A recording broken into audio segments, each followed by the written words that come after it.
వాసంతి, ఏమిటి ఇలా వచ్చా? చెప్పండి, అసలు మీరు నన్ను పెళ్లి చేసుకోవాలనుకుంటున్నారా లేదా? ఏమిటి వాసంతి? మీకు నన్ను పెళ్లి చేసుకోవాలని ఉందా లేదా? ఎందుకు లేదు? ఉంటే మా అన్నయ్య వచ్చినప్పుడు ఉండి కూడా ఎందుకు లేడనిపించారు? వాడంటే నాకు అసహ్యం. ఎందుకని? నీతులు చెప్పేవాడు తను చేయగలిగితేనే చెప్పాలి. తను చేయకపోతే మీకు వచ్చే నష్టం ఏమిటి? ప్రతిసారి నేను చేసింది తప్పు అన్నాడు. ఎన్నోసార్లు నన్ను అవమానించాడు. నా అహం మీద దెబ్బ కొట్టాడు. మాట మీద నిలబడిన మనిషితో నాకు సంబంధాలు అనవసరం. నాతో సంబంధం కూడా అనవసరమా? వాడితో సంబంధం ఉన్న ఎవరితోనూ నాకు సంబంధాలు ఉండటానికి వీల్లేదు. వాడితో తెగదెంపులు చేసుకోగలిగితేనే నువ్వు నాకు కావాలి. నేను పెళ్లి చేసుకుంటాను, కానీ వాడి చెల్లెలుగా కాదు. నువ్వు నా భార్యగా రాగలిగితే, వచ్చే సాహసం నీకుంటే, వచ్చిన తర్వాత ఈ గడప దాటి మళ్ళీ ఆ గడప తక్కకుండా ఉండే శక్తి నీకుంటే రా.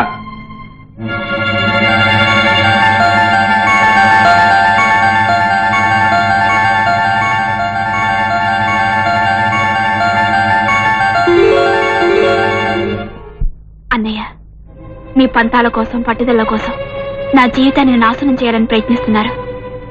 ఆయన నన్ను పెళ్లి చేసుకోవడానికి ఉన్న అభ్యంతరం వల్ల నేను నీ చెల్లిని కావడమే. అందుకే నీ నుంచి దూరంగా వెళ్ళిపోతున్నాను. క్షమించు.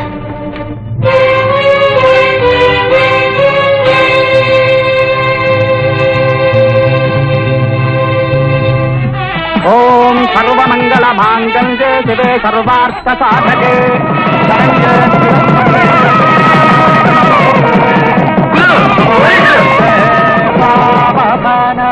నీ మీద అరెస్ట్ వారెంట్ ఉంది. దేనికి? పెద్దవాళ్ళు ఇష్టం లేకుండా అమ్మాయిని బలవంతంగా తీసుకొచ్చి పెళ్లి చేసుకుంటున్నావు. లేదు, ఈ పెళ్లి నేను ఇష్టపడే చేసుకుంటున్నాను. కానీ ఆయనకు మాత్రం ఈ పెళ్లి జరగటం ఇష్టం లేదు. నీ ఇష్టం నాకు తెలుసమ్మా. నీ ఇష్టమే నా ఇష్టం.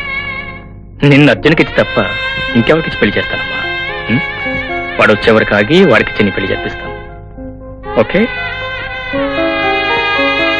చూడమ్మా, ఆవేశంలో సొంత అన్నయ్యనే పోగొట్టుకుంటున్నావు.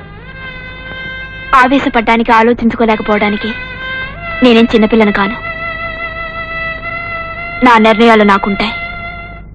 నా భవిష్యత్తును నిర్ణయించుకునే శక్తి నాకుంది. Sorry inspector, very sorry.